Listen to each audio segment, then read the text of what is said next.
pulsar. Pulsión. Pulsión de radio. Un programa donde la cultura late y el inconsciente nunca falta a la cita.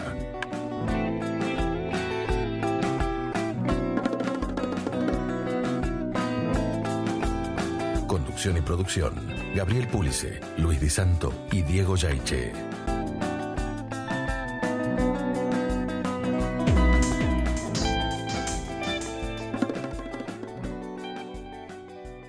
Muy bien, dije yo. Mientras tanto, ¿cómo hace uno para irse de aquí? No, dijo él sacudiendo la cabeza, eso es imposible.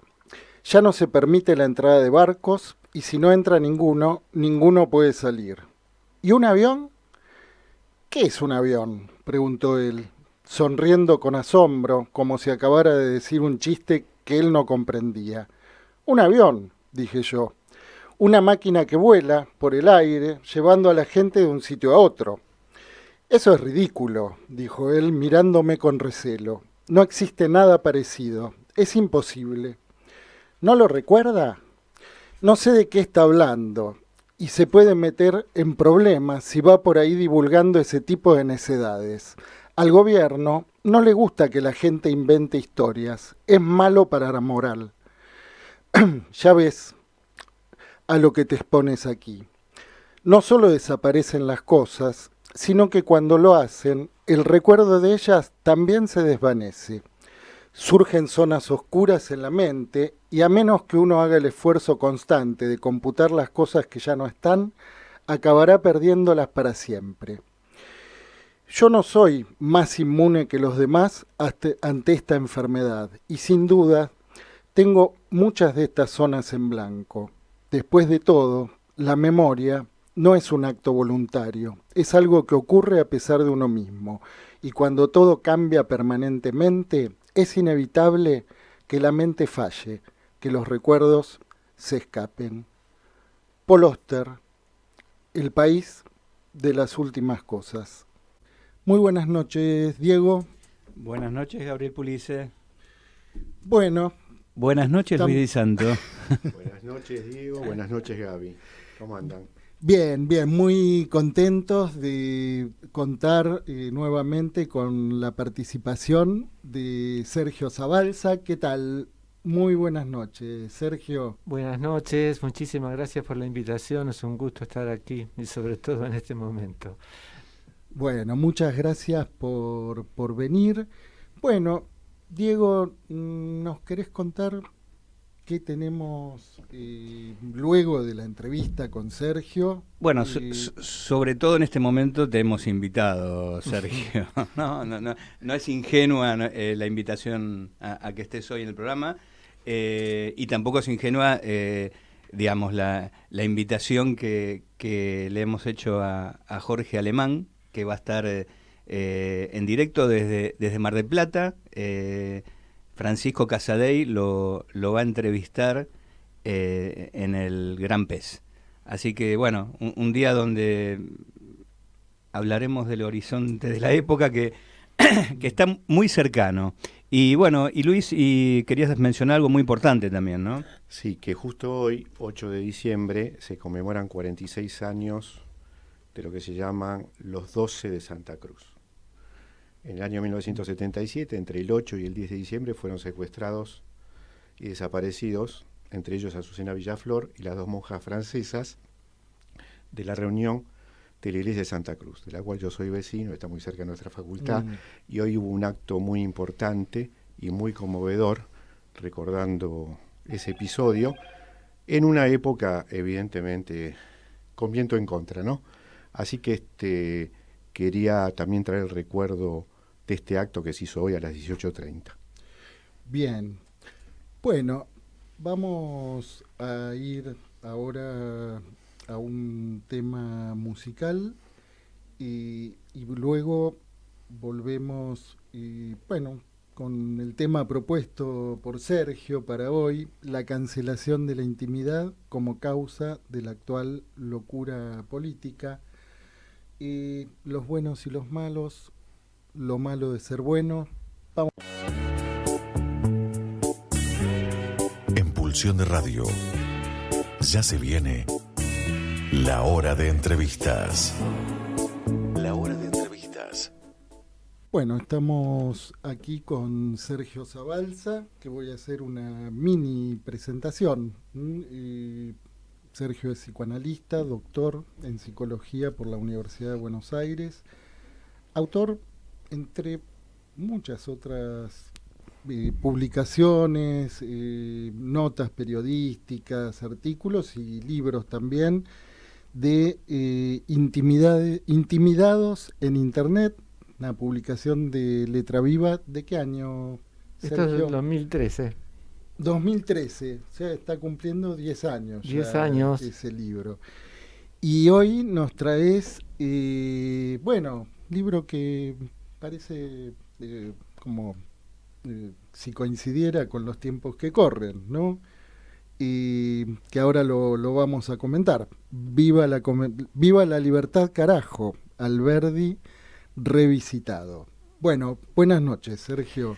Buenas noches, muchísimas gracias por la invitación nuevamente. Sí, este libro que vos acabás de mencionar es una iniciativa de Natalie Golbarzer-Jakelevich, una escritura compartida con Diego Fiscarelli, Clara Jorlandman, Daniel Caputo, y en el que tuve el honor de participar, porque la idea fue rescatar la huella de Alberdi en lo que, esto sí es propio, propongo considerar como un desencadenamiento argentino.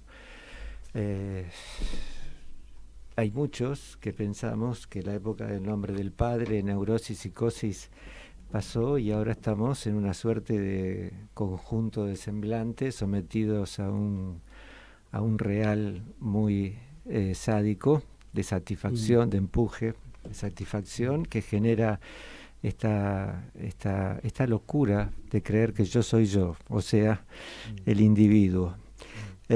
Y se da que en el discurso de este presidente electo, que va a asumir pasado mañana, hay una polémica entre la libertad individual y el Estado, y que queda ahí una dimensión omitida, que es la dimensión de la intimidad.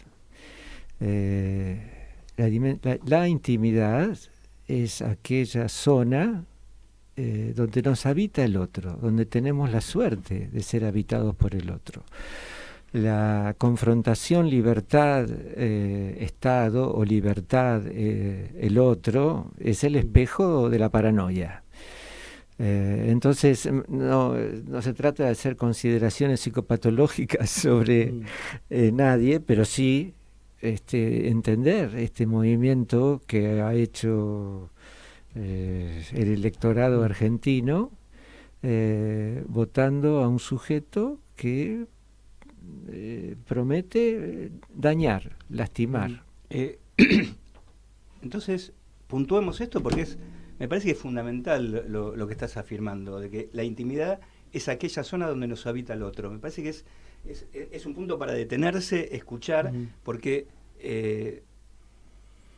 lo has escrito también. Vos diferenciás muy claramente la intimidad de lo privado. Exactamente. Lo privado es el goce. En términos freudianos, es ese mar al cual hay que ganarle terreno. Cuando Freud propone donde era el ello, debe advenir el yo, propone la metáfora de ganarle terreno al mar. Entonces, ese mar que hoy quieren privatizar, precisamente. Fíjate vos, gracias por la pregunta, porque lo acabo de pensar gracias a tu pregunta. Con sus ballenas. Con sus ballenas, claramente. Entonces quieren privatizarlo y hacer un país privado.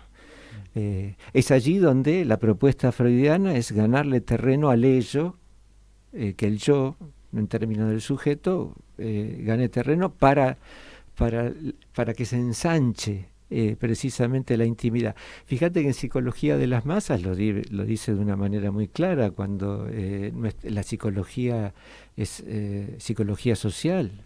cuando dice que el otro es nuestro socio, es el socio del individuo, no hay sujeto sin el otro. La huella que deja Alberdi, el Alberdi de los últimos, de sus últimos escritos, muy distinto del Alberdi romántico, del salón literario, del Alberdi que escribe las bases para la Constitución, del Alberdi sansimoniano. El Alberdi de finales del siglo XIX es un Alberdi muy resentido, tomado por la melancolía, y que escribe un texto, La omnipotencia del Estado. ¿Qué le pasó en el medio? ¿Cómo se llega del romántico al resentido? ¿Querés hacer algún comentario en relación? Alberdi es objeto de una trama en su contra por parte de Mitre y Sarmiento. Queda excluido de la conversación. Una operación política. Una operación política, exactamente. Pasa muchísimos años fuera del país.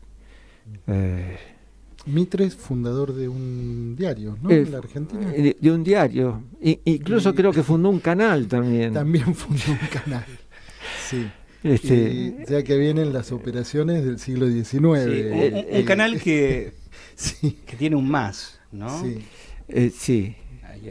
Hay un plus. Ahora, esto que te preguntaba Gabriel, ¿no? Cómo se pasa del romanticismo a ser resentido. ¿Podríamos hablar acá de un amor no correspondido? En esta exclusión que vos nombrás. ¿Es despecho? Nunca tuve la suerte de charlar con Juan Bautista.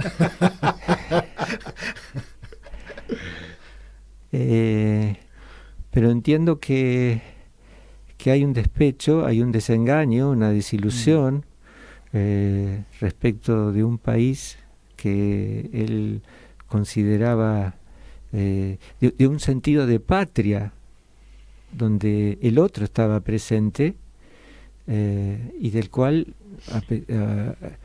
a medida que pasaban los años quedó excluido. La patria que propone Alberdi es lo dice así: la libertad individual es la libertad patriótica por excelencia. Es decir, que no hay entre el individuo y la patria no hay un término para mediar allí. No hay comunidad posible en lo que dice Alberdi. Este último Alberdi. Eso es lo que toma nuestro presidente electo. Por parte de un hombre, sí, desengañado, excluido, y fuera del país, como tantos otros que, bien, en función del poder que había pergeñado la generación del 80, no participaron de esa entidad que gobernó el país hasta que llegó Irigoyen y amplió las fronteras de la ciudadanía. De la ciudadanía. Ahora, ¿no? Sergio, vos sitúas respecto a estas cuestiones, no tenemos data de la vida personal de Alberdi, obviamente, no vamos a hacer ningún tipo de especulación, pero hay algo que sí, digamos, está en el ambiente de la época. Y yo creo que vos ahí haces otro señalamiento que para mí es súper importante, que es esta idea de que el duelo es un trabajo individual, ¿no? Cuando justamente es el lugar donde vos ubicás esta intimidad con el otro, ¿no? Exactamente. Fíjate que el dolor por la pérdida del ser amado ahí queda expuesta la intimidad, pero sin embargo, en lo que es un velorio, un entierro, despedir al ser amado, es una ceremonia pública. Me parece que es el paradigma de lo que es la intimidad, es decir, un dolor que se expone. lo que hemos sufrido, lo que todavía nos queda mucho por hablar sobre el horror al que nos arrojó la pandemia, precisamente por no poder despedir a nuestros seres queridos en un país lacerado por los desaparecidos del terrorismo de Estado. No es lo mismo un país que no ha sufrido esto que lo que es la República Argentina con sus 30.000 desaparecidos. Entonces, este horror que hemos sufrido de no poder despedir a nuestros seres queridos es un atentado contra la intimidad. Vos sabés que Lacan tiene un neologismo que es el dicho mansión. La dicho mansión es como la casa del dicho, es la enunciación. Allí es el refugio de la intimidad. ¿Por qué? Porque en un diálogo yo me doy cuenta de qué estoy diciendo gracias a la respuesta del otro. Es el poder discrecional del oyente. Si esto funciona, entonces estamos en el campo del respeto de la civilización. La paranoia carece de esto. Yo soy yo sé lo que digo y el otro es mi enemigo. Y la ley es mi ley. Y la ley es mi ley, exactamente. ¿No? Es mi ley, sí. No hay una terceridad. Sí, exactamente. Bien, toda esta agresión, todo este clima de tensión, todo este temor que hoy padecemos y que ha cobrado un nivel institucional con la vicepresidenta que hoy hemos sabido cosechar, que propone nada menos que liberar a los genocidas y victimizar a los genocidas.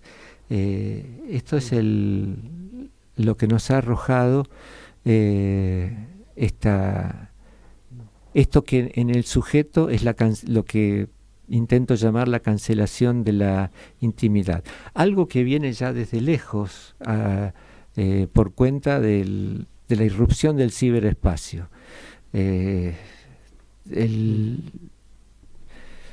Aquellos que atendemos adolescentes podemos constatar que el juego, que es una actividad simbólica por excelencia, hoy queda reducido a los juegos del celular y al capricho del algoritmo. No hay narración en el juego del celular. En el encierro del celular no hay narración. Entonces allí se empobrece hemos tenido un pequeño, a ver, sí, vamos a una 56, la caída, 56. sin duda. Bueno, y a la cabeza. Bien. Y bueno, le decimos a nuestro público que Luis Santo está en buenas condiciones, así que hemos de continuar nuestro programa. Bien, Sergio, seguimos. Vamos a ponerlo como una suerte de ilustración, ¿no? De los temas que estamos una especie hablando. de número vivo no previsto. Hace unos programas estuvo Elisa de Barral, digamos, acá en el programa presentando todo un trabajo que ella viene haciendo respecto a Joyce, ¿no? Y una de las cuestiones que ella sitúa en Joyce es a Joyce como el inventor del monólogo interior, del soliloquio interior, ¿no? Como uno de sus hallazgos literarios, ¿no? Y una cuestión que ella, digamos, toma respecto a esto es esta idea de que el monólogo interior que digamos que todos tenemos, ¿no? Digamos, uno nunca le lleva mucho el apunte, no cree mucho en este monólogo interior, ¿no? A diferencia de ahí donde como vos planteás, se constituye una interlocución, ¿no? Cuando uno tiene una interlocución, digamos, salvo que uno no esté loco, en general, ¿no? Al monólogo interior no le lleva mucho el apunte. Ahora, ¿vos no notás que hay un proceso inverso en la actualidad, donde este monólogo interior se ha exteriorizado? Entonces, todo lo que se dice, nadie le lleva el apunte. O sea,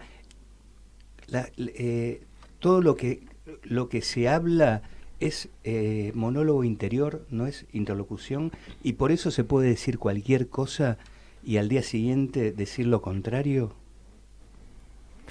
Creo que sí, que hoy se puede decir cualquier cosa, porque lo que está degradado es la capacidad referencial del lenguaje. Con lo cual, recién hablábamos de este canal que fundó Bartolomé Mitre en el siglo XXI. El diario. Y el día que Milei va al Teatro Colón y que lo abuchean y que están gritando Milei, basura, vos sos la dictadura, el canal La Nación ponía un zócalo donde decía Milei ovacionado en el Teatro Colón. Es decir, ya no se trata de una interpretación, es decir, exactamente lo contrario de lo que está sucediendo. El referente, sabemos los que estamos en el tema del psicoanálisis, está perdido. Hablamos porque, en fin, no se puede llegar a la cosa, pero hay una capacidad referencial y entonces construimos una realidad donde por lo menos hasta cierto punto nos entendemos. Hoy coincido con vos, no... Hay una degradación, ¿no? También una degradación, ni siquiera del valor de la palabra. Sí, exactamente. Y eso bueno, gracias por las preguntas, porque entiendo yo que esto es la degradación de la intimidad.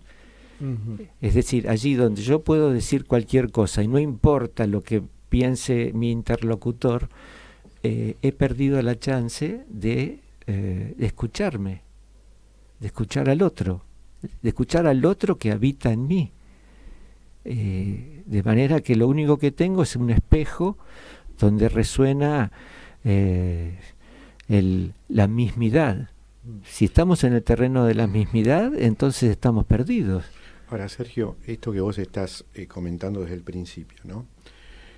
Vos lo pensás o lo percibís como una cuestión puntual de estos últimos momentos de esta época, o como un punto alto de algo que ya se viene dando hace tiempo. Coincido con esto último, sí, con algo que se viene dando hace tiempo. Bueno, Lacan lo anuncia, sobre todo en el texto de televisión, cuando propone considerar que cada sujeto tiene su ilusión de lograr su goce privado, y que entonces ya no necesita, no lo dice en estos términos exactamente, pero no necesita del otro. Sí, esto es digamos el procedimiento, el dispositivo político es el neoliberalismo, con lo cual tenemos, bueno, me parece, por ejemplo, la pornografía en internet, los masturbadores, me parece que es el ejemplo más paradigmático de lo que es obtener satisfacción sin necesidad del contacto con el otro. La tragedia de la pandemia es precisamente que no estar escindido del cuerpo del otro. Aquellos que trabajamos, bueno, cada uno tendrá su experiencia, pero hoy se practica el psicoanálisis online, que no es lo mismo que virtual. Hoy se practica el psicoanálisis online y sabemos que no es lo mismo. ¿Se pueden lograr algunos efectos? Sí, pero no se logra lo mismo que cuando hay dos cuerpos presentes. Lacan en el seminario del acto analítico dice algo muy impresionante y dice que lo único que sucede en un consultorio analítico es la relación sexual que está forcluida. Es decir, que esos dos cuerpos que están allí demuestran el trauma que agita el ser hablante, que es que no hay relación sexual. La comunicación que no existe, o el tratamiento online no pone sobre el tapete este punto traumático que se encarna en el analista, porque en tanto el analista cumple con su lugar de otro, sobre todo de objeto, demuestra precisamente que la comprensión, la complementariedad es una ilusión neurótica. ¿Qué hace el análisis? Es ver qué hace cada sujeto con eso que no tiene solución. Pero allí, precisamente porque hay dos cuerpos, hay una intimidad.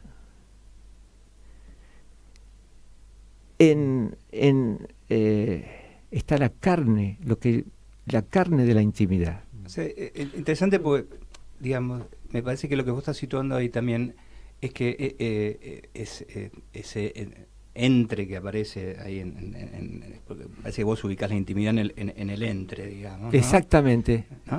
Y que justamente al mismo tiempo que permite una suerte de interlocución, de encuentro, también deja claro que el acceso al cuerpo del otro es imposible, ¿no? Y en este punto me parece que vos decís dos cuerpos, o sea, nunca va a haber dos cuerpos que hagan uno. Exacto. Sí, de eso se trata. Sí. Y hay que soportar el malentendido. Allí existe la política. En el reino ilusorio del individuo no puede haber política, no hay intimidad. Gerard Wackman, que escribió sobre la intimidad, dice que la intimidad puede ser en medio de una muchedumbre. Por eso el psicoanálisis no necesita de un encuadre. Necesita un dispositivo, un diálogo. Un silencio puede ser una intervención, precisamente porque la intimidad tiene que ver con la enunciación, con aquello que escapa a la significación. Allí nace la política. Lo que se está intentando hacer a través de los diferentes disfraces y semblantes con los que aparece el neoliberalismo es eliminar la política. O sea, esa intimidad, por ejemplo, se puede encontrar al lado de Riquelme, caminando con ¡qué bueno! La número 12 y los hinchas de Boca hacia el estadio de Boca Juniors, ¿no? Sí, vos sabés que yo justamente cuando vos nombrabas, ¿no? La palabra intimidad, y me quedé pensando justamente en eso, no en este acontecimiento histórico, ¿no? de la marcha de Parque Lezama a La Boca, sino de una experiencia que algunas veces tuve la suerte de vivir, de estar en el estadio, ¿no? En la Bombonera particularmente, y que de pronto, y por cuestiones propias del partido, se genera una sensación de intimidad en donde se está compartiendo algo con miles de personas, ¿no? Del orden de una alegría, a veces del orden de una...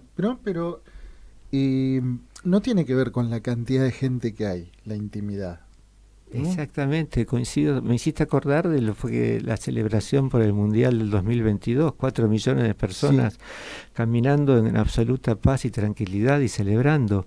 Sí, exactamente. La palabra Riquelme, te agradezco que la mención, porque me parece que Riquelme hoy es el nombre de un síntoma en el mejor de los sentidos, en el sentido más rico, más complejo, desde el punto de vista psicoanalítico, porque es aquello que demuestra los pies de barro del amo.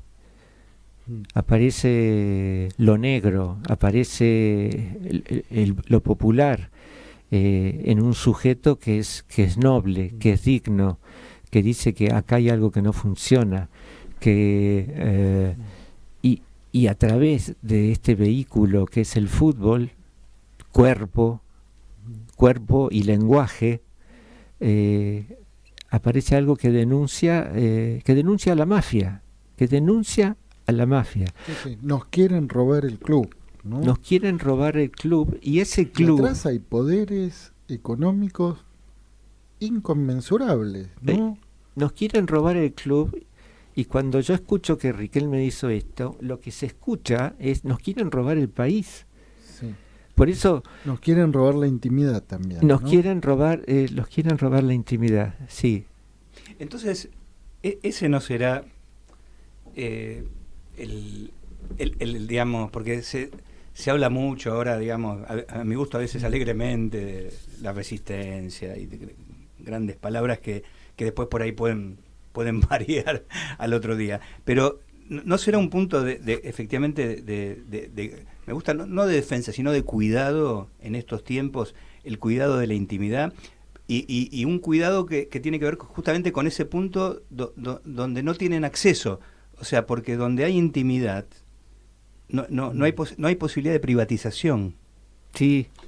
No es privatizable la intimidad. ¿O sí?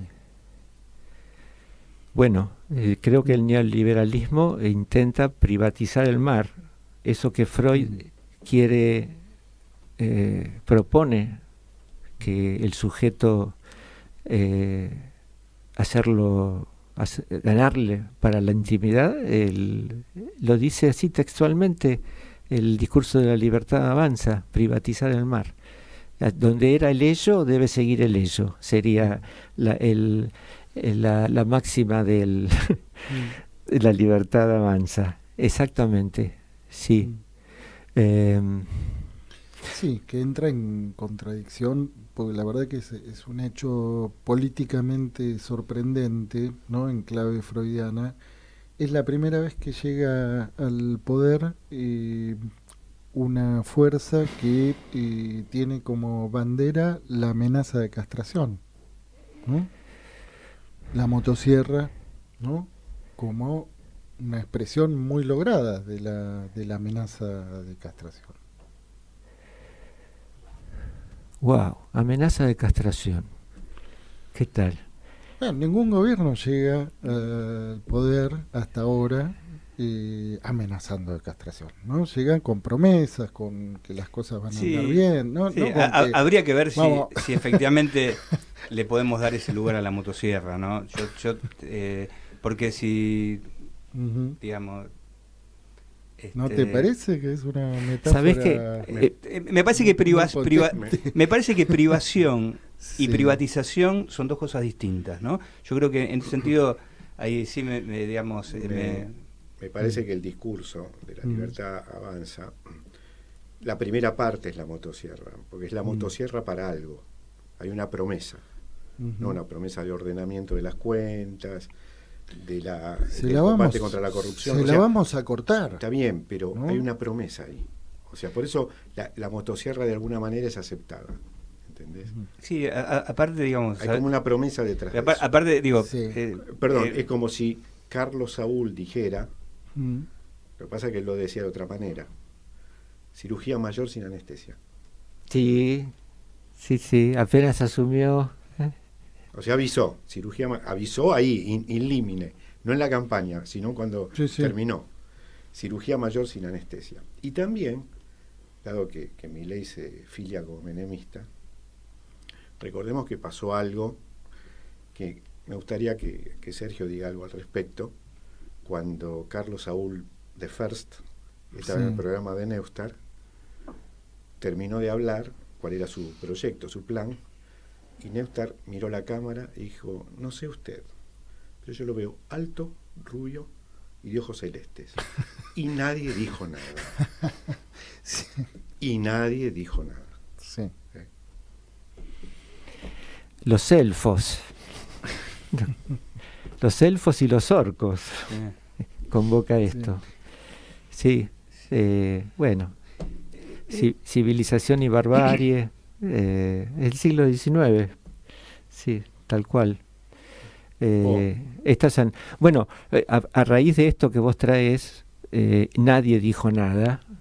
Una paciente me comentó que la hija le dijo, mamá, ¿cuándo empieza una dictadura? Estas son cosas que solamente a un niño se le puede ocurrir. ¿Cuándo empieza una dictadura? Cuando llega los comandantes o un chiflado que dice el Estado soy yo y ahora se callan todos, o cuando empezamos a renunciar, nos metemos para adentro, tenemos miedo. Es cuando empieza una dictadura. Porque acá tenemos la señora Villarruel, parece ser que le está yendo mal en los últimos días, porque bueno, no le salieron las cosas, pero está allí, y ella propuso una tiranía. Ya el solo hecho de que se le haya permitido ir a la legislatura de la ciudad de Buenos Aires para decir todas esas cuestiones, reivindicar a los genocidas, eso es un escándalo. De manera que nadie dijo nada, como vos bien decís, y ahora la tenemos como vicepresidenta. Bien, ¿cómo se articula esto con la intimidad? Me parece que si hay muchos que dejan hacer, es porque se han recluido en lo privado. Yo con esto no tengo nada que ver.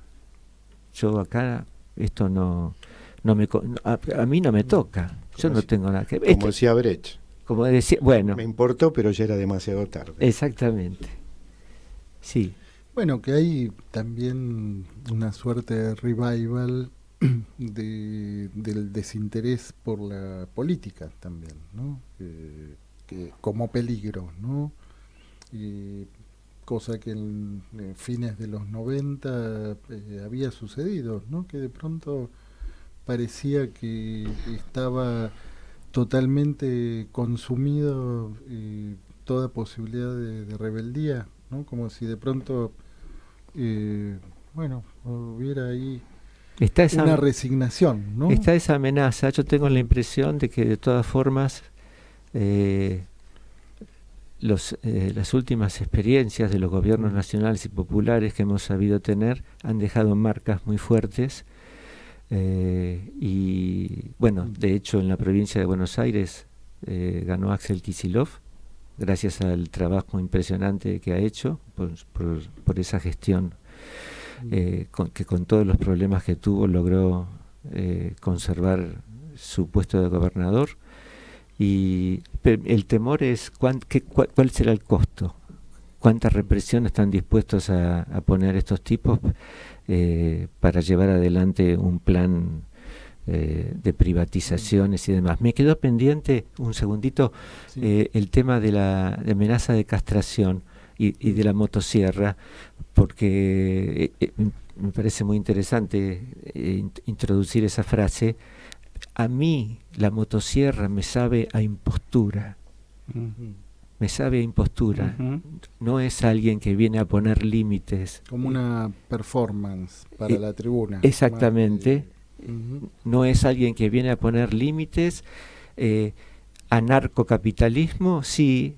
Más bien yo diría esquizocapitalismo. Un presidente que dice viva la libertad y una vicepresidenta que dice viva la tiranía. Es decir, enloquece a la gente. Yo pensaba, volviendo a esto de la motosierra, que en realidad ahí aparece la vociferación, ¿no? Porque la motosierra va acompañada de toda una performance donde aparece un personaje que vocifera, en vez de prender la motosierra, que tiene ese ruido tan particular que le conocemos a una motosierra, ese ruido estridente, que continuo, digamos, lo que hacía era vociferar. Entonces yo ahí vuelvo al comienzo de nuestra conversación, cuando vos hablaste de semblantes, ¿no? Que estaban, lo diría con otras palabras, sometidos al super yo. Bueno, absolutamente.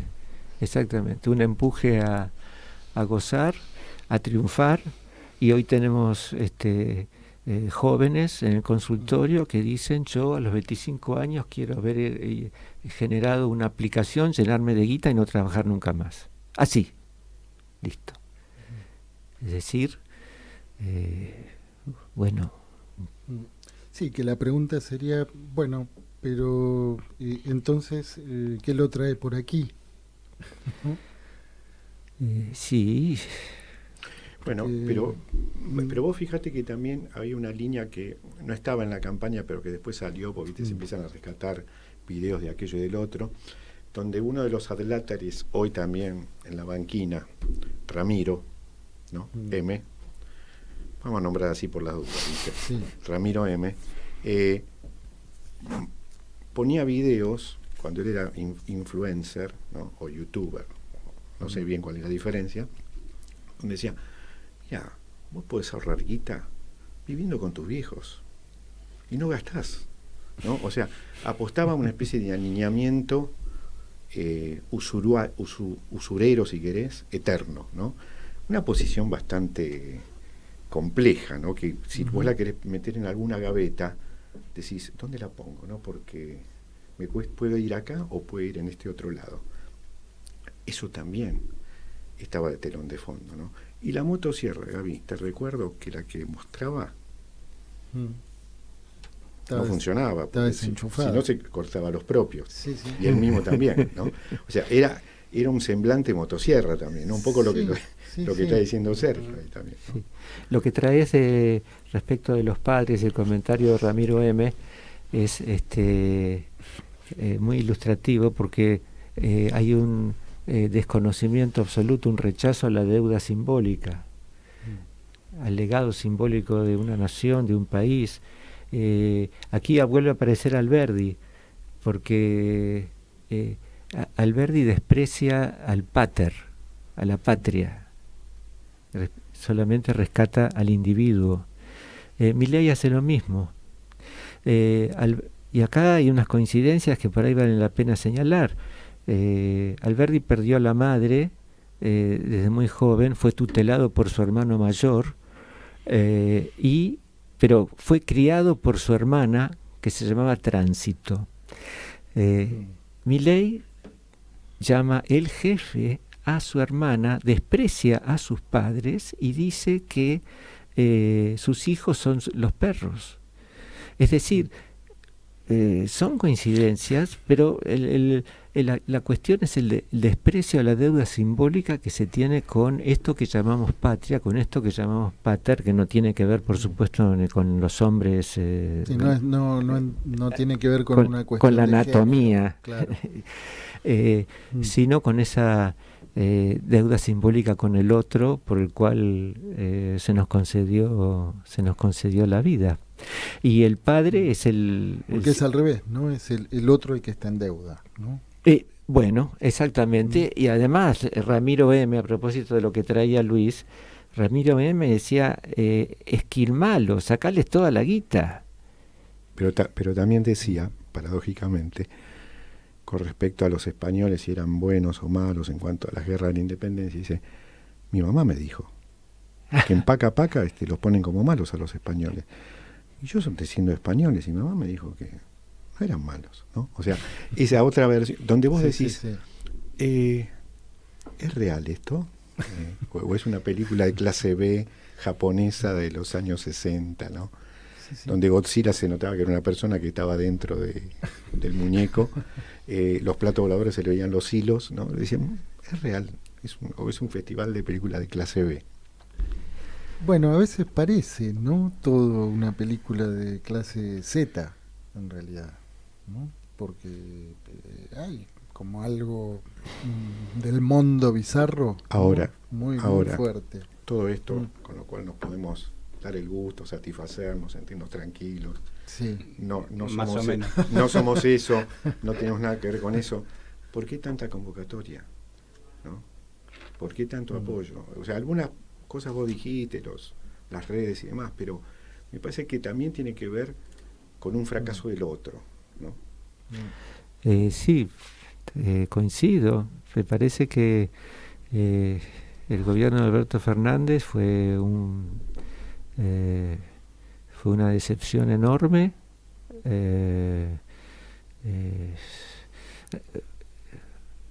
Ese gobierno retrocedió frente al poder real, ni siquiera salió a dar pelea, prometió enfrentar la mafia que había en la justicia. Quedaron totalmente los mismos referentes, haciendo todo tipo de tropelías. Hay una palabra que nuestro idioma tiene, la palabra pusilanimidad. El pusilánime es aquel que no tiene ánimo para combatir. Bueno, el caso de Riquelme es muy ilustrativo, ¿no? Se sortea una primera jueza macrista. Se sortea una segunda jueza macrista. Se sortea un tercer juez macrista. Macrista en relación a la afiliación, ¿no? Al momento de ser nombrados, a la pertenencia. Entonces, digo, uno puede ser cuestiones de azar, dos más Claro. o menos. Ahora, si todos los jueces Hay dos conclusiones responden, lógicas en eso. ¿no? Todos los jueces son macristas o todos los macristas son jueces, ¿no? Porque, digamos, Sí. son de 3 jueces, 3 de 3 es una serie importante, Sí, ¿no? sí, pero digo, me parece es ilustrativo de esto que vos decías, Sí, ¿no? de todas- Sí, es contundente. sí, Sí. de todas maneras, yo digo porque esto que estás planteando respecto digamos, a este periodo que termina, creo que es indudable, ¿no? O por lo menos para mí. Pero yo me remonto antes, porque yo creo que esta generación, sobre todo, yo creo que es una generación sobre todo de varones de 15 a 30 años, ¿no? Que al menos esa es mi preocupación, no se formó en los últimos 4 años, ¿no? O sea, no se forma una generación en 4 años, se forma mucho tiempo. Entonces yo creo que ha habido también responsabilidad, ¿no? de los gobiernos llamados nacionales y populares. Yo tengo alguna hipótesis. Yo creo que al superyo no se lo enfrenta desde lo normativo. Y me parece que hubo muchos cambios, a nivel, incluso cambios que apuntaban a ser cambios civilizatorios, que se plantearon desde lo normativo, desde el ideal. Y me parece que justamente el ideal también nos entrega la ferocidad del superyo. Bueno, esto es algo que vengo pensando, ¿no? Bueno, wow. Sí, interesante.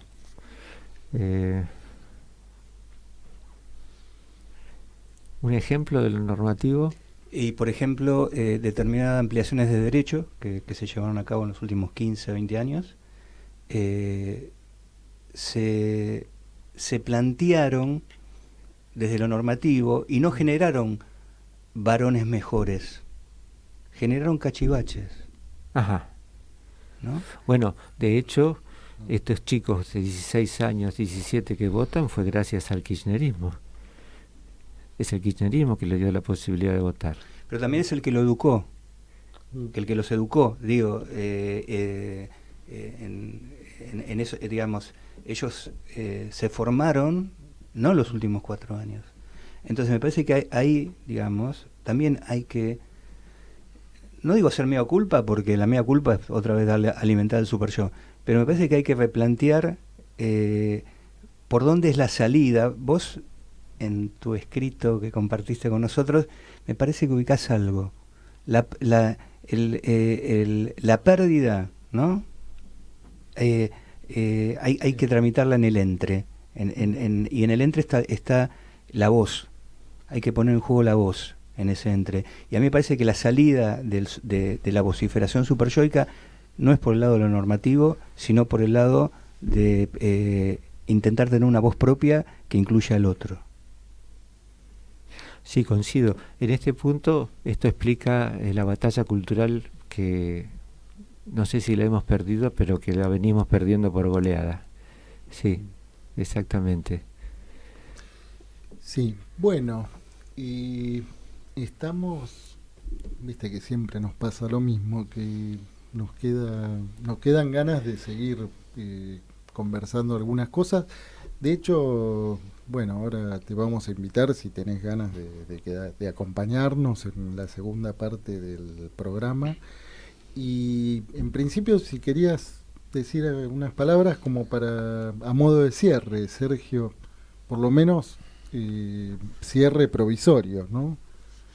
Sí, en estos momentos somos miles, millones que estamos angustiados, y esto que hacen ustedes de convocar, de hablar, de poner palabras, de preguntarse, de dejar abierto, es una manera de que la intimidad se esté revalorizando.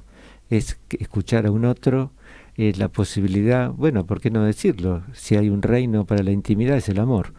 Entonces, de esto se trata. Así que, bueno, mi agradecimiento, por supuesto, y bueno, acá estamos.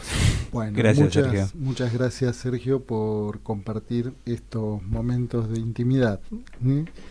Bueno, vamos nosotros a una pausa, una tanda de la radio, y a la vuelta nos vamos a Mar del Plata al encuentro con Francisco Casadei y Jorge Alemán. En Pulsión de Radio, ya se viene El Rincón de los Libreros, la columna que en tu biblioteca no puede faltar. Bien, Francisco Casadei, ¿te tenemos en línea? Estamos esperando la conexión con... Buenas noches. Con Mar del Plata. Ahí ya estamos conectados. Todavía no tenemos imagen, Francisco, pero bueno, buenas noches, Francisco Casadei.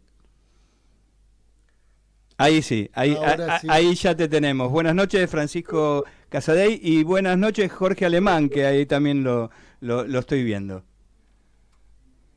A ver, tenemos algún problema de... Están congelados. A ver, tenemos algún problema con la internet. A ver. Bueno, Vale, ahora en un momentito nos comunicamos nuevamente.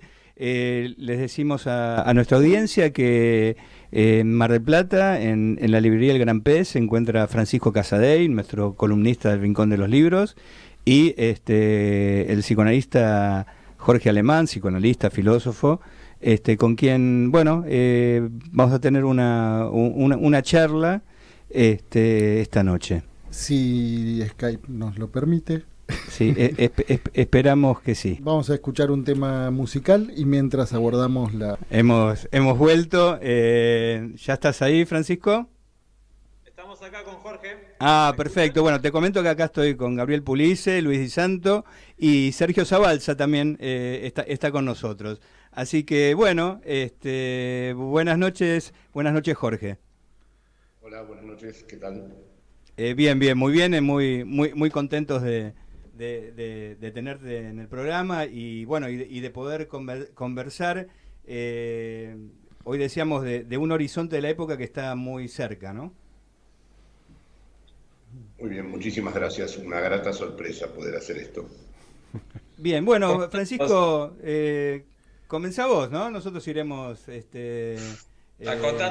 acotando cosas. Sí. Pero les escuchamos con mucha atención. Muy buenas noches. Perfecto. Bueno, gracias de nuevo por el espacio, gracias a Jorge también. Para mí es un placer poder conversar con ustedes y con él esta noche. Y obviamente, voy a usar una palabra que Jorge ha venido usando y que también titula un libro muy importante que escribió el querido Franco Bifo Berardi, ¿no? Y la palabra es umbral. Estamos en el umbral de un cambio de gobierno que para muchos representa un acontecimiento bastante estremecedor. Y bueno, Jorge, vos venís trabajando un poco esto, ¿no?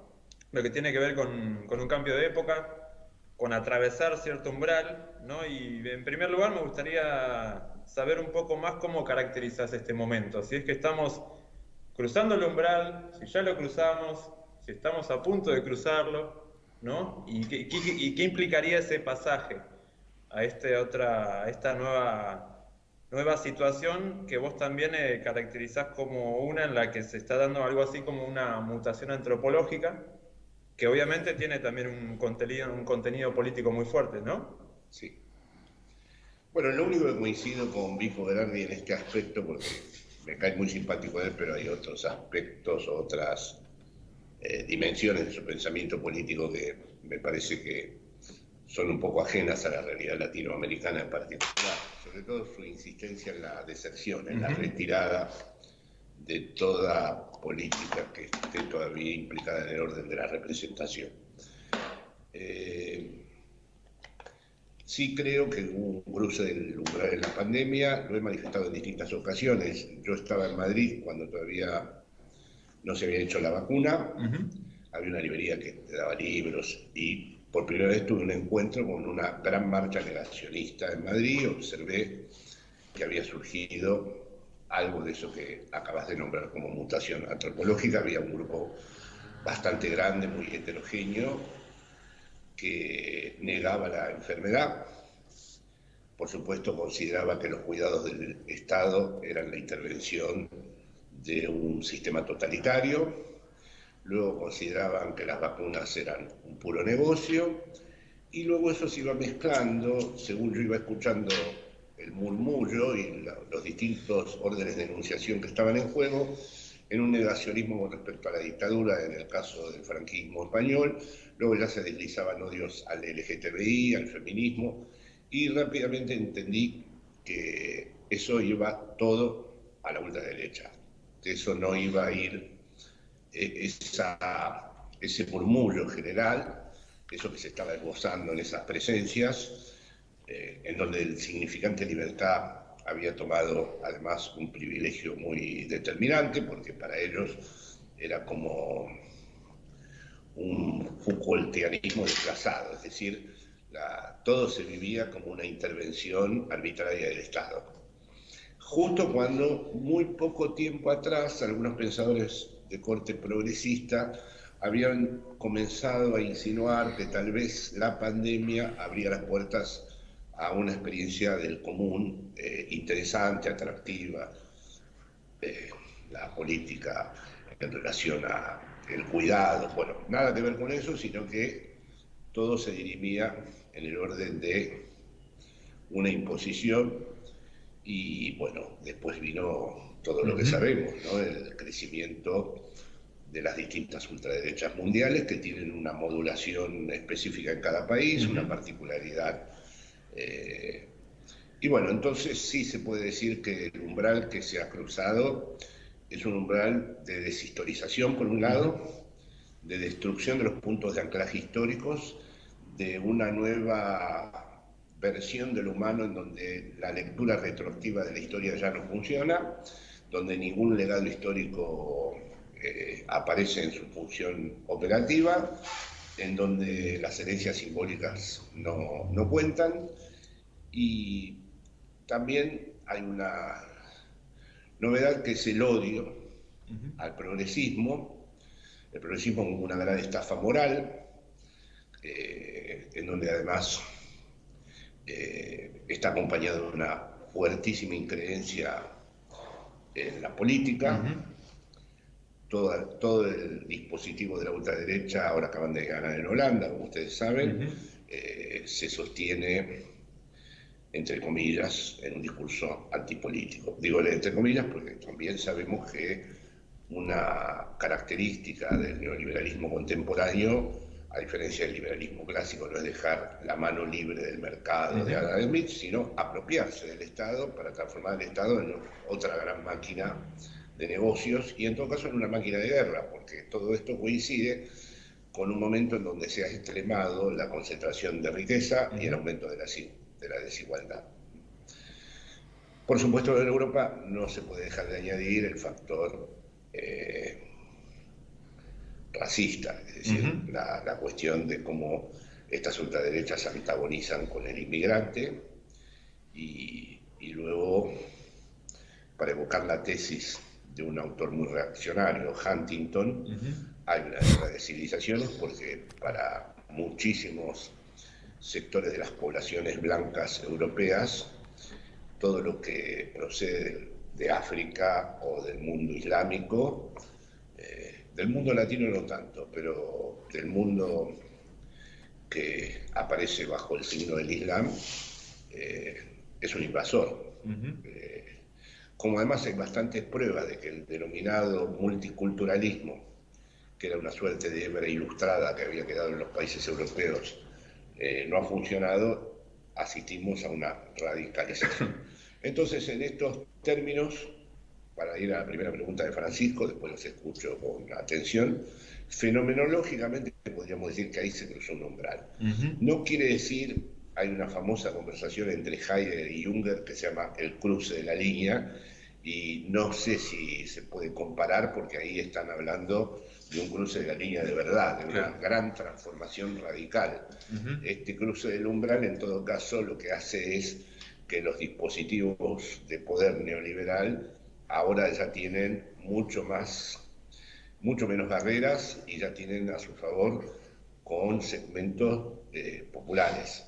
Es decir, han construido, en ausencia de los sujetos históricos emancipatorios, han construido una realidad que no se deja captar solo como las ultraderechas anteriores, llenas de nostálgicos oligarcas o de franquistas casposos, sino que aquí aparecen incluso hasta latinos apoyando, aparecen negros apoyando, por ejemplo, en el caso de Vox.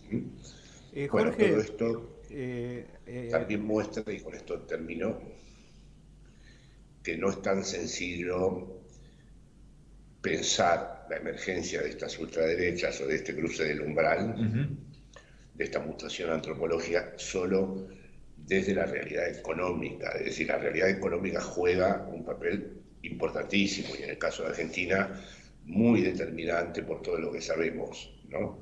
Pero creo que han ingresado otras causas en relación a estas emergencias. Jorge, hace un ratito, acá conversando con Sergio Zabalza, él contaba digamos, decir la anécdota es bajarle el precio, el testimonio de una niñita, o niñita o niñito, niñita, que le preguntaba a su madre ¿cuándo empieza una dictadura? ¿No? Y escuchándote, ¿no? Respecto al umbral, ¿no? Y este intercambio de Heidegger, digamos, con Junger, bueno, me vuelve esta pregunta, ¿no? Efectivamente, digamos, plantear esta pregunta, ¿cuándo empieza una dictadura? Justamente es plantear que no hay un umbral claro en ese pasaje. No, hay una tendencia del neoliberalismo contemporáneo de construir un estado de excepción sin golpe militar. Esa es una aspiración de todas las ultraderechas actuales porque el control democrático del poder está cada vez más mermado. Vamos a decir que lo que se llama ahora actualmente democracia no se define precisamente por poder intervenir sobre las estructuras de poder. De ahí la impotencia de las izquierdas, que hace bastante tiempo que chocan con la imposibilidad de transformar las cosas. Esto es lo que llevó al amigo Bifo Berardi de invocar la deserción. Dice, ¿para qué seguir si esto es pura impotencia? ¿No?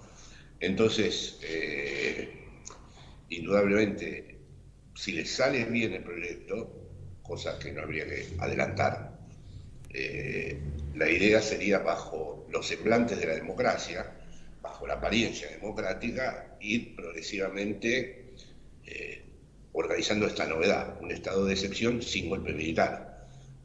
Si entendemos, como lo pensaba Carl Schmitt, ¿no?, que el estado de excepción es el que decide sobre las vidas, bueno, en el caso de Milei, las apelaciones a decadencia quiere decir que hubo un comienzo puro que se arruinó.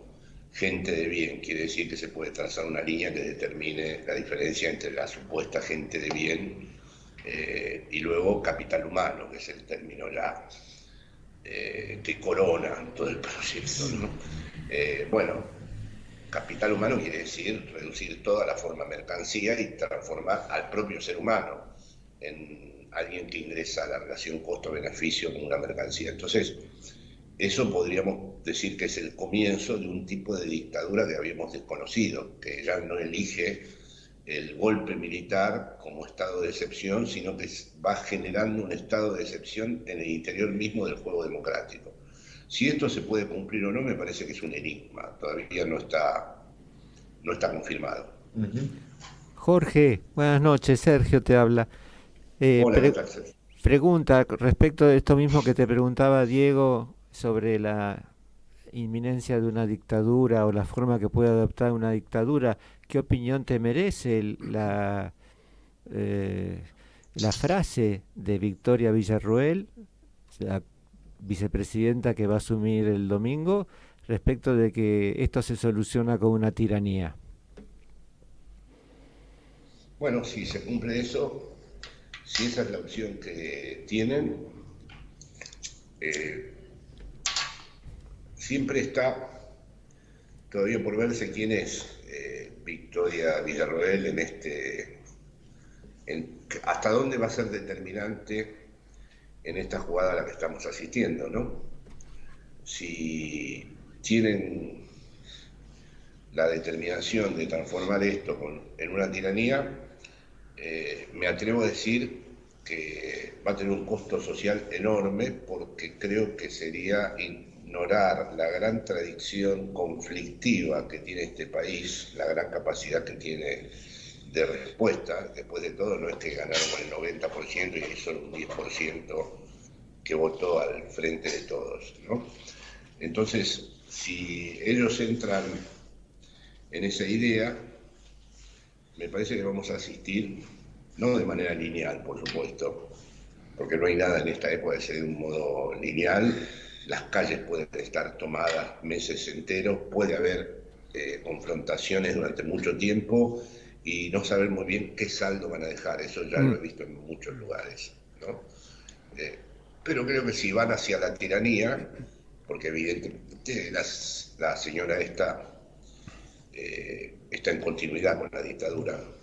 Sí. Bueno, me parece que ahí Sí, está emparentada, ¿no? lamentablemente vamos a asistir a algo que va a tener un enorme costo social. Sí, Jorge, Gabriel Pulice te habla. Buenas noches. Una pregunta que te quería hacer es, ¿qué lectura venís haciendo, si es que te venís deteniendo o hay alguna resonancia que te llegue respecto de los efectos en el campo del psicoanálisis, ¿no?, que está produciendo esta particular situación, ¿no?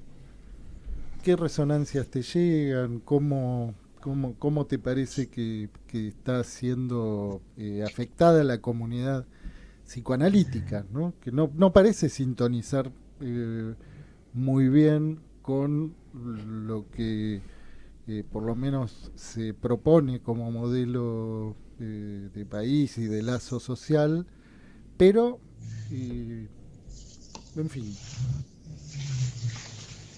Pero No, pero sin embargo, tengo conocimiento de muchos analistas que votaron a Milei, ¿no? Por ejemplo. Entonces, digo, cosa que me parece... eso me parece interesante, Gabriela. En Sí. general, vamos a primero vernos en el espejo clásico del psicoanálisis. Sí. En el psicoanálisis se supone que el analista, en su posición de analista, no como ciudadano, está descentrado con respecto a sus identificaciones y por lo tanto en relación a su escucha no escucha desde su identificación a tal o cual sector político. Vamos a convenir Sí. por un lado con el canon, podríamos decir, ¿no? Por lo tanto, alguien se puede psicoanalizar y no necesariamente uno tiene que psicoanalizarse con alguien que participe de la propia ideología, ¿eh? Dicho esto, eso tiene un límite. Como pasa en todo campo que se quiera constituir, debe tener una exterioridad. Y yo creo que el límite es una persona que vota a Milei ha ingresado en acto en contradicción con el espíritu del psicoanálisis. Yo también escuché esto que has dicho, Gabriel, y no puedo admitirlo. No puedo, no. Una cosa es que una persona conservadora, o en fin, perteneciente al liberalismo de derecha, logre sustraerse de sus sobredeterminaciones políticas y escuche a un analizante. Ahora, en el caso de Milei hay un insulto a lo que es la propia constitución del sujeto. Es un insulto a todo lo que los psicoanalistas dicen del campo de la palabra, del campo del lenguaje, del orden simbólico, del discurso capitalista, etcétera, etcétera. Por lo tanto, Si esto está pasando, es un gravísimo problema para el psicoanálisis. Y personalmente me parece triste. Me parece muy triste si es cierto que los psicoanalistas, pensando en los dólares y pensando en que no iban a ser molestados por el Estado, Sí. apoyaron a este tipo. Creo que no van a tener retorno de eso. Ya hay muchos problemas anteriores que se han acumulado con respecto a la historia del psicoanálisis en Argentina, que por un lado es prodigiosa, pero por otro lado tiene un costado discutible. ¿En qué sentido, Sí, Jorge? pasa. ¿Querés comentar algo de eso? Porque me parece que también vale la pena historizar, ¿no? Aunque sea, si querés hacer brevemente algún comentario sobre Bueno, el eso. costado prodigioso lo conocemos todos. Hubo grandes psicoanalistas en este país que transformaron además la salud mental de distintos países con un proyecto ideológico y político importantísimo. Tuve el honor de ser muy amigo de uno de ellos, de Armando Aulero, que se exilió en Italia. Conocí personalmente a Mary Langer, conocí a Kesselman, conocí a Pavlovsky. Todos rompieron con la Asociación Psicoanalítica Internacional desde una posición marxista, y es un gran tesoro simbólico de este país, ese movimiento psicoanalítico que tenía que ver fundamentalmente con el grupo Plataforma. Luego, todos exiliados, señalemos esto, ¿no? Sí, es decir, ninguno pudo seguir viviendo en el país. Luego apareció el lacanismo, que fue una especie de gran refugio en el malestar en la cultura. Durante muchos años yo no entendía muy bien, porque me fui en el 76 del país, pero luego fui aceptando que había funcionado como tal refugio. Luego, en los últimos tiempos, para resumir, porque si no tendría yo que aquí entrar en una historia que creo que lo puede aburrir un poco. Luego, en los últimos tiempos, tuve una disidencia pública con el conductor, digamos, del campo freudiano, precisamente en términos políticos. En Madrid, además eso está filmado, a raíz de una serie de consideraciones.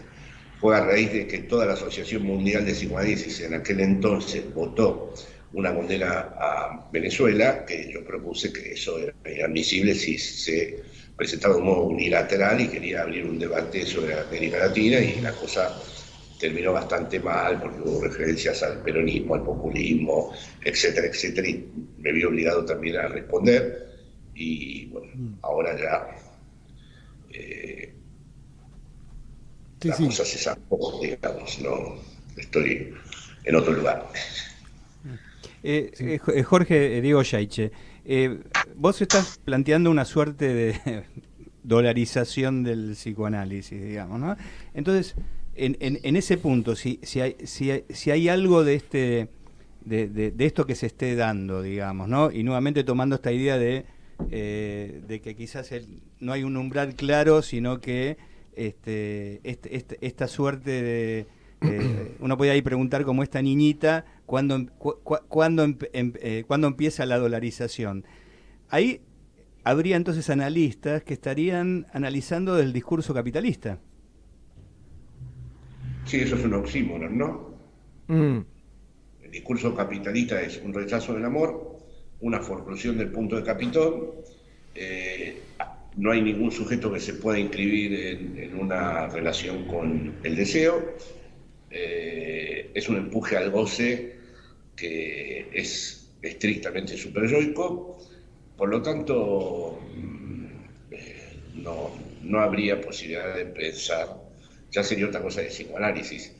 Esto nos remite a otra cuestión, que sería si las escuelas psicoanalíticas actuales no tendrían que entrar en un proceso de democratización, pero eso me parece de responsabilidad de los psicoanalistas que las constituyen, en el sentido de que tal vez ese esquema del psicoanálisis con un referente fuerte y psicoanalistas que lo siguen, tal vez debe modificarse si el psicoanálisis quiere afrontar una posición nueva en el siglo XXI. Bueno, pero de algún modo no empiezan todas las escuelas con esa propuesta. Digo, ¿no es un poco ilusorio que que pudiera llegar a generarse otro modo de lazo? Porque lo cierto es que siempre se empieza con esa promesa, ¿no? De cierta paridad, pero en definitiva termina sucediendo otra cosa. ¿Hay algún modo Bueno, de...? nosotros hace Sí. poco aquí en Mar del Plata hicimos unas jornadas de izquierda lacaniana. Yo soy una persona que, a diferencia de Bifo, por el cual tengo gran estima, aprecio mucho los pequeños pasos Ajá. y las cosas que se vayan de algún modo introduciendo en distintos ámbitos. Bueno, hubo unas jornadas de la izquierda lacaniana, hubo muchos latinoamericanos, hubo ponencias excelentes, y bueno, la hegemonía de la formación analítica la siguen teniendo dos grandes instituciones, que son la IPA y el Campus Freudiano. Luego después hay trabajos muy serios en un montón de pequeñas instituciones que aún, vamos a decir, constituyen una especie de periferia de todo esto. El asunto sería si esas dos grandes instituciones, como fue en los 70, pero en los 70 estaba el paradigma de la revolución, que era un paradigma rupturista. Ahora estamos haciendo el duelo de ese paradigma y muchas de las cosas que pasan tienen que ver con el tránsito temporal de ese duelo. Es decir, no estamos en el tiempo de la revolución y no hay una gota de sangre en el planeta que tenga que ver con un proyecto de emancipación. Con lo cual habría que ver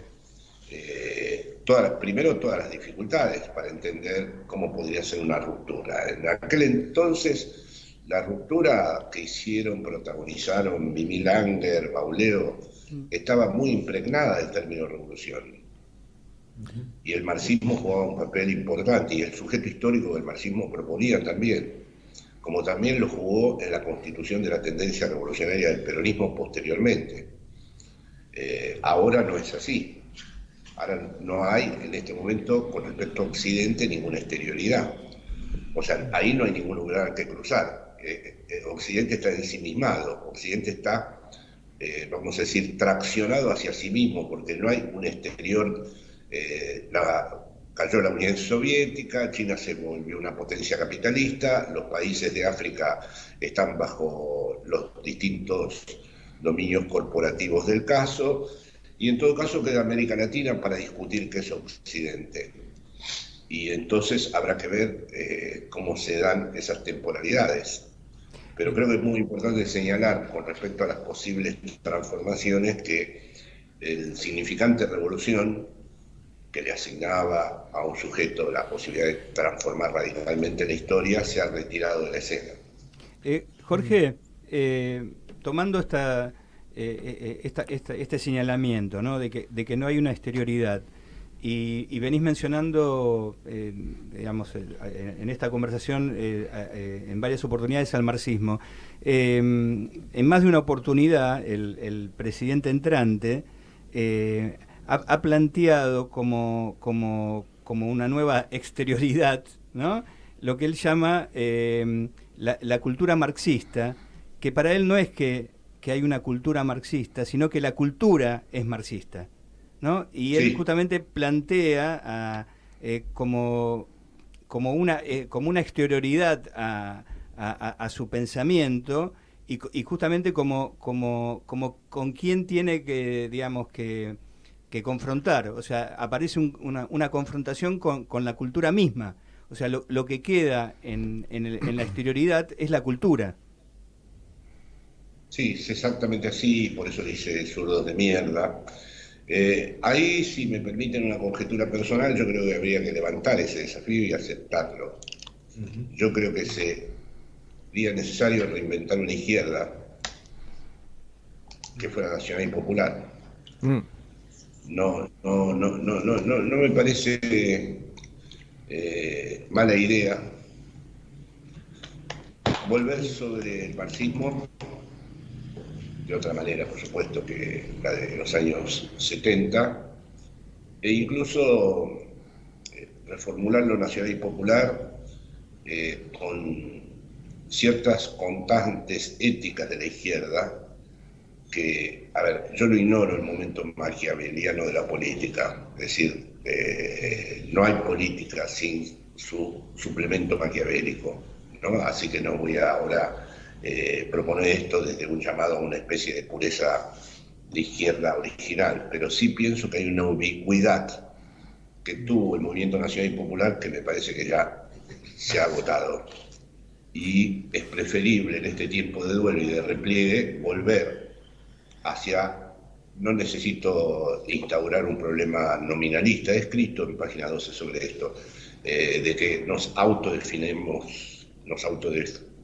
como de izquierda. De hecho, yo participé en España de la experiencia de Podemos, que no se caracterizó por emplear la palabra izquierda, precisamente vio que era más interesante en la coyuntura no aparecer con esa palabra. Sin embargo, es probablemente uno de los últimos movimientos de izquierda atractivos que hubo en Europa. Bueno, sí, yo aceptaría ese desafío. Eso que dice que la cultura es de izquierda, bueno, no lo es, pero debería organizarse como una cultura de izquierda. Sí, le quería retornar la palabra a Francisco Casadei. Francisco, acá estamos. No le acabo de decir nos entusiasmamos y bueno. Está perfecto. Sí. Lo mejor es la interacción. No, obviamente retomo mucho lo que se está diciendo. Yo tengo acá unos pequeños apuntes, pero me interesa un poco retomar varias cuestiones a la vez. Primero, entender que obviamente estamos frente a una derecha sobrecargada de mitología, no solamente por los inicios o los comienzos que enarbolan y que creen traicionados justamente por una cultura democrática que en última instancia identifican con la izquierda y con la cuestión del marxismo cultural. Quiero recordar un dato un tanto bizarro, pero a la vez igual de trascendente, que uno de los asesores de Bolsonaro en su momento sostenía que, por ejemplo, había sido Teodoro Adorno quien había escrito la mayor parte de las letras de los Beatles como para infiltrarse en la cultura, dada la impotencia política de la izquierda realmente existente, sí, ¿no? Soy un friki de los Beatles, yo. Bueno. O sea que eso sería todavía mucho más atractivo para mí, que Adorno y los Beatles, pero de la mano. Me atrevo a decir por todo lo que conozco de la vida de los Beatles que no Adorno, fue así. Salvo que hayan leído la jerga de la autenticidad. De ninguna manera, sabemos que no fue así, pero digo, la seriedad hasta cierto punto con la que se sostenía esa tesis, como una manera de explicar cómo es que la izquierda había invadido la cultura para desvirtuarla y atentar contra todos los valores de Occidente, la familia, la patria, etcétera, etcétera, de alguna manera resucita acá con este temor exacerbado hacia o frente a un supuesto marxismo, un supuesto comunismo, un supuesto socialismo que de hecho no existe como potencia realmente transformadora, pero que sin embargo está para esta derecha presente como un espectro incesantemente molesto que hay que atacar y exterminar de una vez por todas, ¿no? Sí, ese es un momento alucinatorio bastante interesante. La ultraderecha en todas partes del mundo ve comunistas por todas partes. Exacto. En el mismo momento en donde el comunismo no existe más. Entonces, por ejemplo, la ultraderecha italiana ve comunismo. En Italia hubo 2 millones de militantes del PC y tenían un diario impreso que salía todos los días. Uh-huh. En Francia lo mismo, ¿no? Exacto. Cuando los comunistas los votan a ellos, porque en la Banlieue francesa también pasa eso y todavía no pasó en España, que ahí debe ser el único presidente de la época de la pandemia que pudo sostenerse de gobierno, Sánchez. Es interesante ese momento alucinatorio donde la ultraderecha ve y percibe por todas partes comunismo, en el sentido de, como dijo Francisco, ese mito fundacional de restaurar de nuevo la familia, las diferencias sexuales, la educación. El otro día Bascal, por ejemplo, dijo que los educadores sexuales volvían trans a los niños del colegio. Bueno, eso es espectral, pertenece a una especie de, como diría Derrida, a una fantología, porque no está ocurriendo, pero sin embargo sería interesante entender en qué nos interpela eso, que estén alucinando todo el tiempo al comunismo en todas partes. Porque como ha dicho antes el amigo, ven a la propia cultura como de izquierda. Sí, y como una amenaza, ¿no? Porque total, hay algo que se torna amenazante. Argentina, con el respeto de todos, no solo la ultraderecha, el propio peronista Moreno, también cada vez que lo escucho hablar, cuando se da manija, empieza a pensar que hay un mundo socialdemócrata que está y progresista que está infiltrando todo. Jorge, Sergio de vuelta, a propósito de esto y de este odio que vos señalabas de manera muy precisa en el comienzo, ¿cuál sería la diferencia que vos ves entre el enemigo que construye la ultraderecha en Europa y el enemigo que construye la ultraderecha aquí en Latinoamérica y más precisamente en Argentina?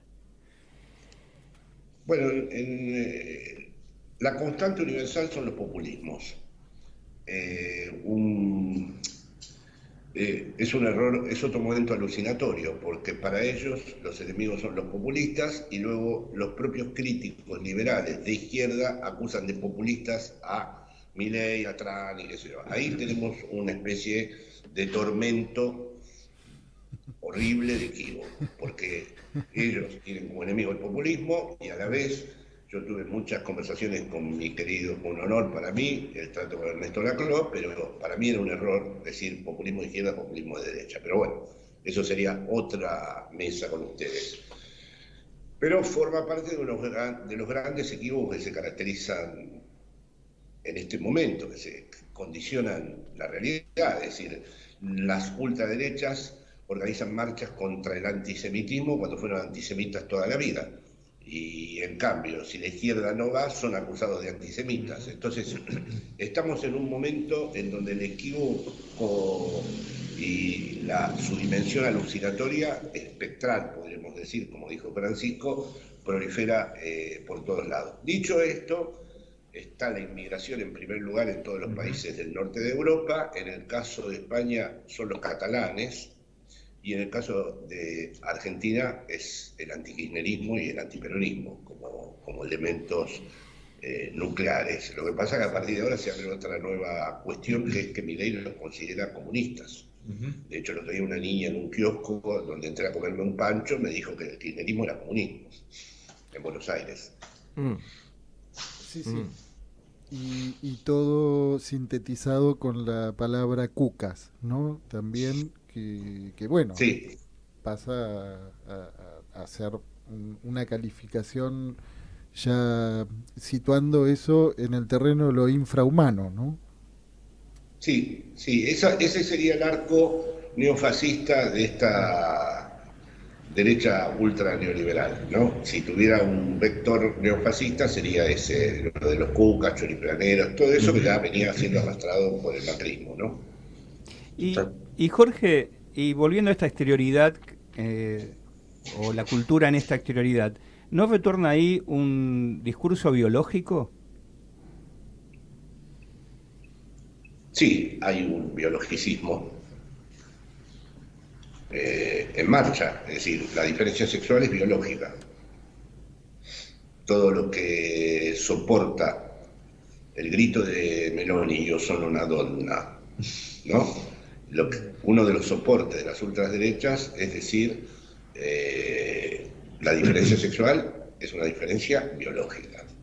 Y es una diferencia de nacimiento y todo lo demás ha sido un error progresista, una cultura progresista que ha invadido los corazones y las mentes y ha trastornado las identidades sexuales. Y luego está el otro biologicismo, los blancos. Los blancos del norte que han declarado una guerra a todos los pobres del sur. Y el biologicismo del capital humano también, ¿no? Definitivamente, porque sí, eso es reducir Lo que pasa es que es un biologicismo complicado porque exige del aparato psíquico, para decirlo en términos freudianos, de una instancia que es para mí la bisagra entre el inconsciente y las relaciones de poder, que es el superyo. Es decir, la exigencia de autovalorizarse, de automaximizarse, de transformarse cada vez en una mercancía que acumula más estímulos, claro, y está más condicionada a triunfar, no se puede constituir sin esa herramienta subjetiva que ha elegido el neoliberalismo para la explotación de la subjetividad, que según mi criterio no hay que confundir con el sujeto, pero que en estos aspectos ha sido... Estoy de acuerdo, Jorge. Es decir, fíjense cómo ha cambiado el paisaje de la pobreza. Ahí no hay satisfacción de las necesidades materiales, como diría Marx, pero sin embargo hay consumos de todo tipo, de drogas, de plasmas, de armas tuneadas, etcétera, etcétera. Sí, O que sea, algo la de exigencia del esto consumismo plantea... y ser un empresario, como decía Foucault, se ha arraigado definitivamente, y el capital humano está, digamos, tejido de ese tipo de exigencias. Francisco, seguí vos. Dale, sí, bueno, a propósito de esto, una pregunta también, porque así como Jorge también mencionaba muchos exponentes y figuras fundamentales de lo que fue el freudomarxismo argentino, y así como también en los 20-30, otra gran tradición también freudomarxista de Fromm, Marcuse, Reich, incluso el mismo Adorno con los estudios sobre la personalidad autoritaria, entendían que la economía como tal no era la causa fundamental que permitía explicar estos fenómenos, sobre todo el fascismo de la época, y se necesitaba cierto suplemento que ellos encontraron en un Freud, obviamente muy ayornado a sus intereses emancipatorios. Me interesa un poco esta cuestión para ver cómo la ves. De alguna manera, o sea, todo esto que estamos viendo ahora implica claramente un fracaso del sentido de la democracia que veníamos construyendo. Y si eso en parte no se ve de todas maneras a que en sí, por lo menos las reglas de esta economía salvaje que quieren imponer sin límites o de forma ilimitada, no contiene ya cierta forma de autoritarismo. Si la economía capitalista como tal ya no implica cierta forma, obviamente, de dominación, explotación y ciertas formas de subjetividad que de alguna manera pueden predisponer, ¿no?, a este advenimiento de lo que uno ya puede identificar como una derecha mucho más recrudecida. Y si no es una deuda de la democracia el no haber podido justamente ingresar en esta esfera de la economía, ¿no?, donde por un lado parece como que tuvimos que habituarnos a vivir en dos esferas de alguna manera: el régimen de la democracia en su sentido político eminente, y el ámbito de la economía que tiene sus propias reglas y donde la democracia parece, a pesar de sus esfuerzos, no haber logrado una transformación tan profunda, ¿no? Y vinculado a esto, para apenas complejizarlo un poco más, ¿qué recursos ves, si es posible pensarlo así, en una forma de marxismo lacaniano, en torno a la posibilidad de recuperar el significante de la libertad que en este momento se ve completamente rehén, ¿no?, del discurso de la derecha? Si hay una posibilidad de pensar de qué manera podemos volver a replantearnos la cuestión de la libertad por fuera de este parámetro obsesivamente liberal o neoliberal.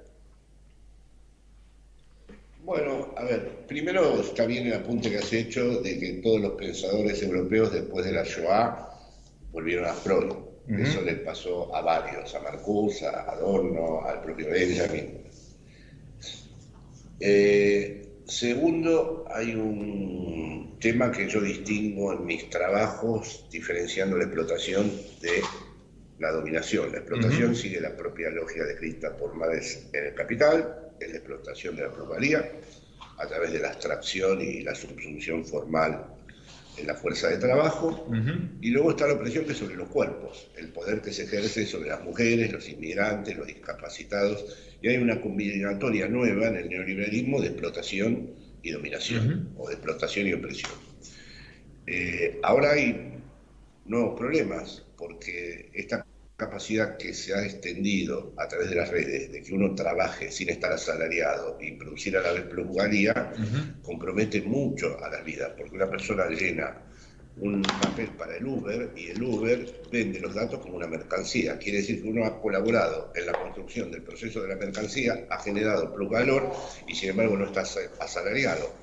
Por eso a mí me irrita personalmente mucho todos los restaurantes donde ponen QR, hoteles donde hay que llenar miles de papeles, porque en efecto ahí hay un problema con respecto a cómo recuperar una dimensión de la experiencia política transformadora muy serio, en el sentido de que han logrado que uno trabaje y genere plusvalor sin estar asalariado. Es un dato que me parece de primer orden. Luego, la palabra libertad. Esa es una palabra que para los lacanianos es difícil, porque Lacan dijo: entre la libertad y la locura no hay más que elegir.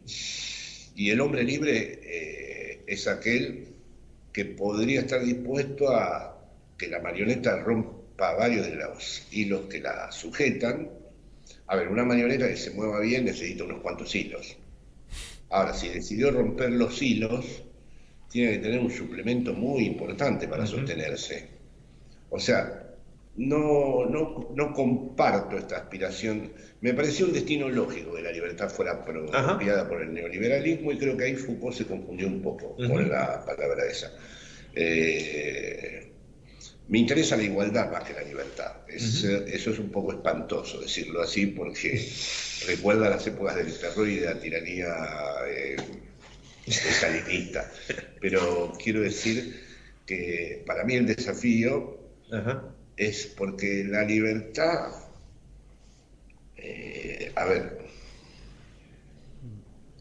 habría que dar toda una vuelta y decir, es libre aquel que ha aceptado todas las cosas que lo han determinado, y sin embargo, como diría Sartre, anticipando a Lacan, uno puede hacer algo con eso, ¿no?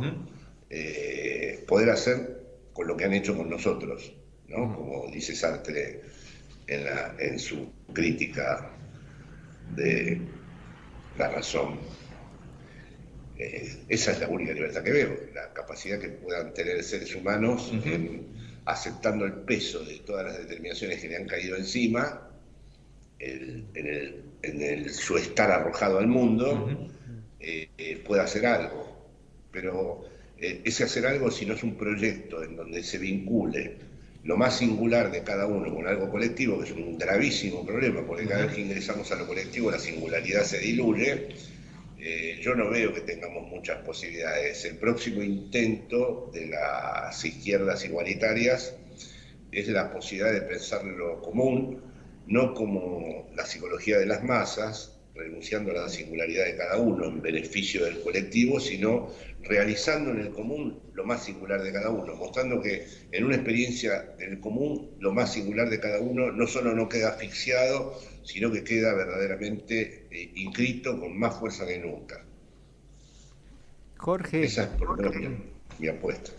Jorge, hace unos minutos hablábamos precisamente de algo que se puede encuadrar en esto que acabas de mencionar respecto de ese espacio común donde se aloja la singularidad, a propósito de esto que se está dando con Román Riquelme y el apoyo que está sosteniendo Popular, y le dábamos como un estatuto de síntoma de aquello que está enfrentando al amo. ¿Cómo lo ves? Bueno, para empezar, soy de Boca, de toda la vida, muy admirador de ¿Y a quién votarías, Jorge, si pudieras participar en las... En el Barcelona, en su época fatídica con el boludo este de Van Gaal, pero después lo pude ver lucirse de forma extraordinaria y gloriosa con el Villarreal. Así que sí, es una buena noticia lo de Riquelme, porque ha emergido de golpe de una manera contingente, incluso tal vez más allá de él mismo, como en una suerte de experiencia colectiva que sí podríamos determinar como un síntoma anticipado, ¿no? Porque podríamos decir, la primera marcha histórica que ha tenido Milei es la de Boca, ¿no?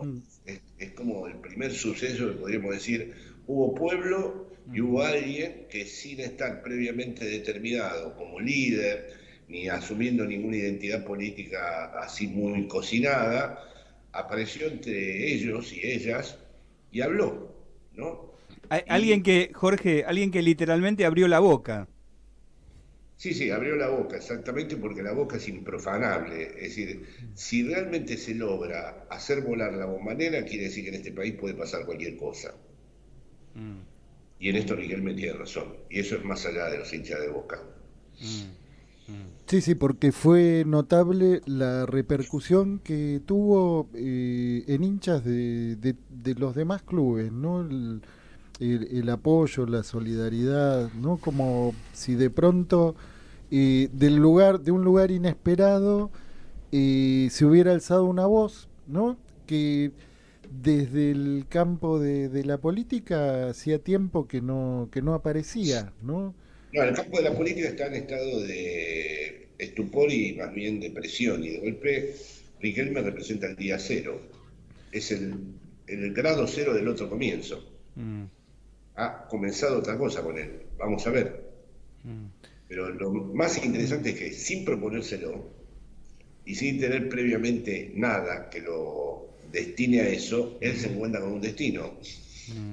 Y esas son las cosas interesantes. Sí. Bueno, y estamos llegando ya al cierre. Y Francisco, ¿tenés ahí apuntada alguna otra pregunta? Y te dejamos el cierre a vos, Francisco. Sí. No, creo que ya recorrimos bastantes temas. Tampoco quiero lanzarle una bomba a Jorge teniendo poco tiempo, pero sí, obviamente, aterrizar una vez más sobre la cuestión de la política y sobre la impotencia de la política. Y ya que mencionó la cuestión de la singularidad, última pregunta, a ver de qué manera crees que esta cuestión de la singularidad puede ser un ariete contra el énfasis también un poco excesivo en la cuestión de la libertad individual, ¿no? ¿De qué manera podemos recuperar la dimensión de lo colectivo a través de lo singular en contra de esta idea de que cada uno vive encapsulado en su propia individualidad y lo único que queda es autovalorizarse incesantemente hasta morir? Sí, yo creo que esto es muy importante. La singularidad es lo contrario del individuo, es lo contrario del individualismo. El individualismo es un concepto, o el individuo mismo es un ente, es decir, es el olvido de la diferencia. La singularidad es lo común, es la manera en que cada uno se vuelve hablante, sexual y mortal, y eso es lo que tenemos en común. Nadie nos puede reemplazar, nadie puede morir en nuestro lugar, ni hablar en nuestro lugar, ni hacer con el sexo algo en nuestro lugar. Eso es nuestra singularidad, pero es justamente esa singularidad en donde se juega la diferencia, en donde está la matriz de lo común. Para mí lo común no es como para Negri el general intellect o las formas cooperativas que se dieron en las redes. Me parece que fue una forma un poco apresurada de celebrar lo que ocurría en las redes. También a Bifo le pasó. Sí, pero sí. No, yo pienso que el primer punto de partida de lo común es la diferencia. Espectacular. Bien. Bueno, Jorge, para, digamos, como a modo no de cierre, yo diría de apertura, ¿no?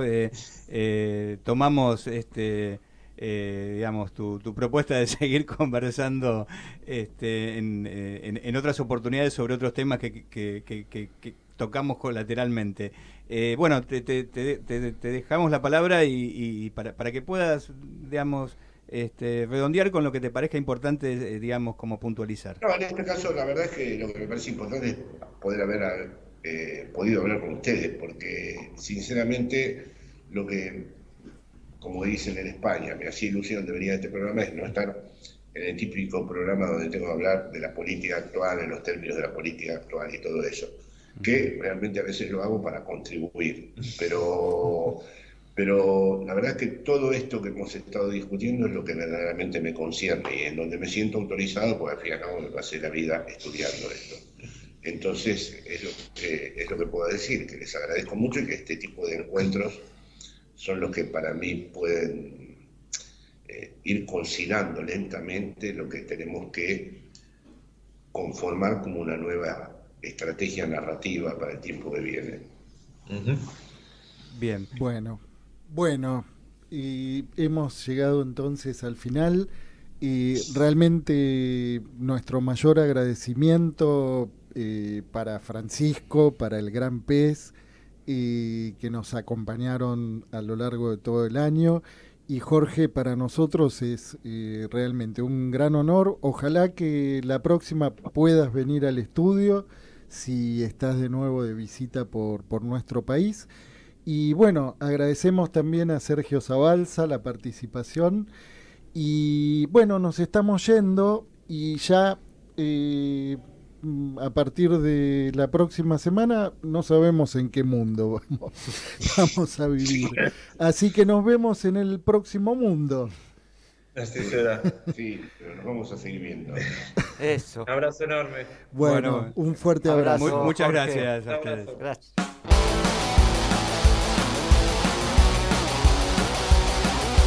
Pulsión. Pulsión de radio. Un programa donde la cultura late y el inconsciente nunca falta a la cita.